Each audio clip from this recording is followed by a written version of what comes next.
Your Majesty, Prime Minister, Excellencies, ladies and gentlemen. It is really an honor and pleasure to be here today with you to celebrate 40 years of Spain within the NATO alliance.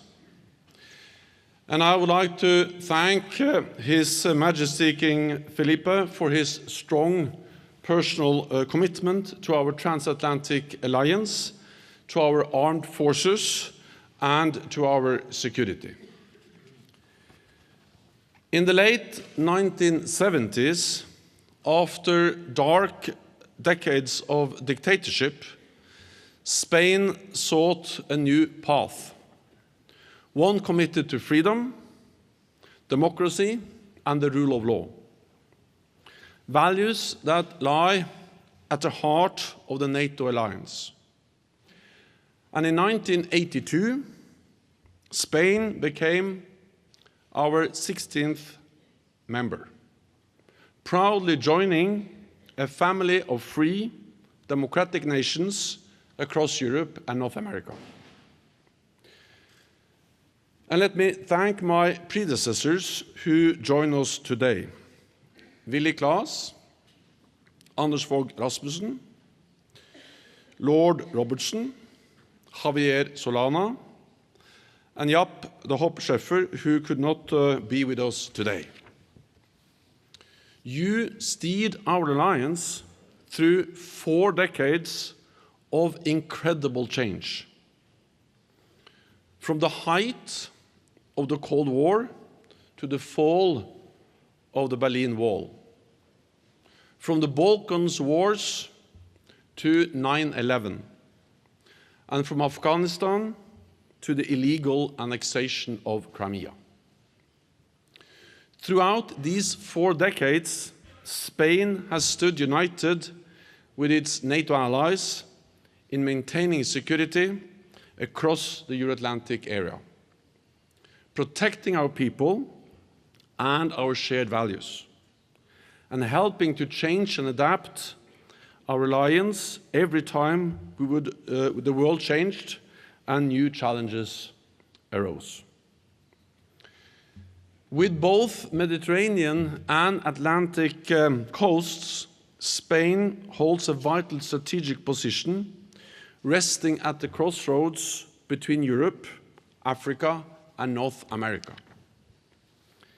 It is both a border between continents and a bridge between cultures. As such, it plays a central role in protecting us from threats from all points of the compass. Your membership in NATO has made our military more modern, more capable, and more deployable. Over the past 4 decades, Spain has contributed greatly to our alliance. You play a key role in NATO's missions and operations. Spanish forces have helped maintain the stability of the Western Balkans through NATO missions in Bosnia and Herzegovina and in Kosovo. They contributed over many years to our mission in Afghanistan, and I thank and honor all those who served so bravely there. Those who made the ultimate sacrifice, and their families and loved ones. Today, Spanish soldiers are a crucial part of NATO's training mission in Iraq to help ensure Daesh never returns. Spanish pilots take part in Baltic air policing. Spanish sailors serve in our maritime missions, and Spain hosts the Aegis ballistic missile defense ships in Rota. This shows that together we are ready to defend every inch of Allied territory from any threat, from any direction. Whenever I have met with Spanish service women and men, I'm always impressed by the dedication and professionalism. I met some of them recently with Prime Minister Sanchez when we visited NATO's battle group in Latvia, serving alongside allied forces from both sides of the Atlantic. NATO solidarity in action. And therefore, I would also like to thank Prime Minister Sanchez for his personal leadership within our alliance.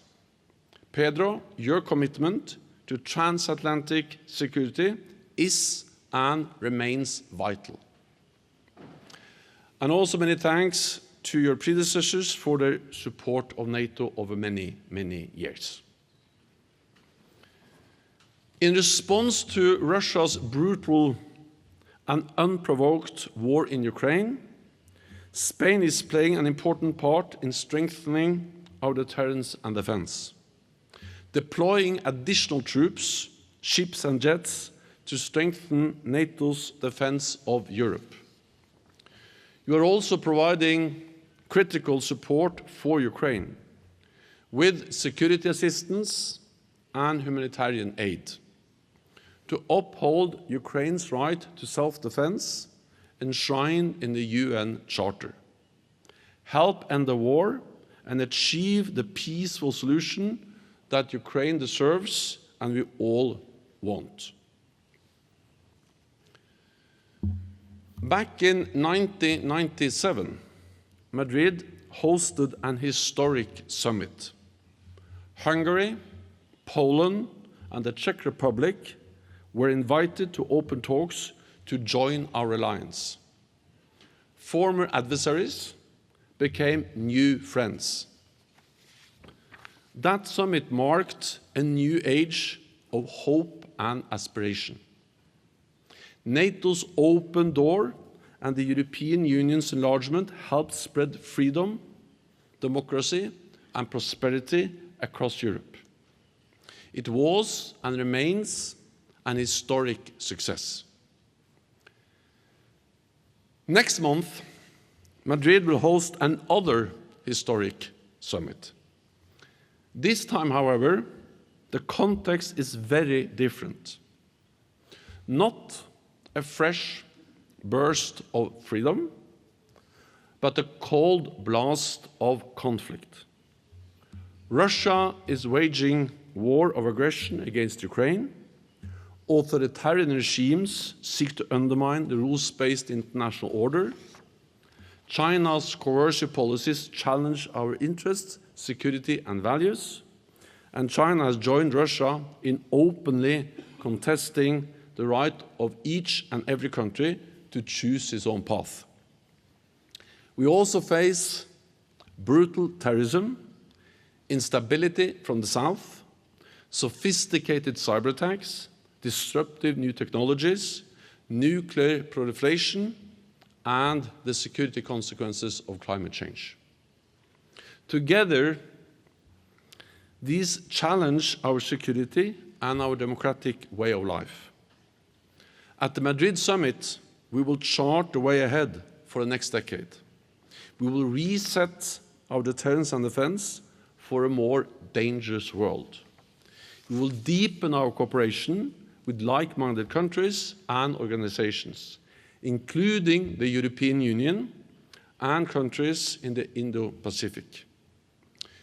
We will also be joined by Finland and Sweden, who have just made historic applications to join our alliance. The Madrid summit is an important opportunity to reaffirm our commitment to NATO's values and the vital importance of Europe and North America working together in NATO.